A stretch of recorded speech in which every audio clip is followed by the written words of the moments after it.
చూసినరా ఈ మేడం ఇట్లా పెండ పూస్తున్న ఈ వీడియో సోషల్ మీడియాకి చక్కర్ వచ్చి ఎండాకాలంలో ఎటు వశపోక కింద పడేంత రేంజ్లో వైరల్ అయ్యింది కదా. అయితే గోడలకు పెండ పూసి అట్లా ప్రిన్సిపల్ మేడం ప్రయోగం చేసుడు చూసి వెనకటి దినాలు మళ్ళీ యాది చేస్తుంది. అప్పట్లో ఎనుగులను పెండతోనే మన్నుతోనే అలికేటోళ్ళు అని అంటుంటే కొందరేమో అసలు మనం ఏ కాలంలో ఉన్నాము, చంద్రమండలం మీద ఇల్లు కట్టుకునేంత టెక్నాలజీ వచ్చి అంతరిక్షంలో కూడా మనుషులు నెలలు ఉండి వస్తుండ్రు. అసొంటి ఈ రోజుల్లో ఇంకా ఆవు పెండతోనే అలికితే గోడలు చల్లగా ఉంటాయి అనుడు ఇదెక్కడి ఇచ్చంత్రము.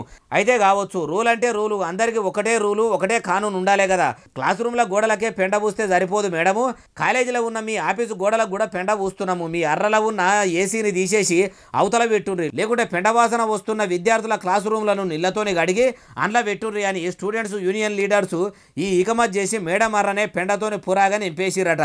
మరి ప్రిన్సిపల్ ప్రత్యూష మేడం ఎందుకట్లా ప్రయోగం చేసిందంటే, మేడం మా క్లాస్ రూమ్లో ఫ్యాన్లు లేవు, ఉడకపోస్తుంది, అసలే ఎండాకాలం క్లాస్ రూమ్లో కూర్చుంటే కాగులేసి కమ్మినట్టే ఉన్నదని ప్రిన్సిపల్ మేడంకు బాధ చెప్పుకుంటే ఆమె ఆవు పెండను అలికే ఎగురని చేసిందట. అసలైతే అది ముచ్చట అంటుర్రు ఈ ముచ్చట ఇన్నోళ్ళు.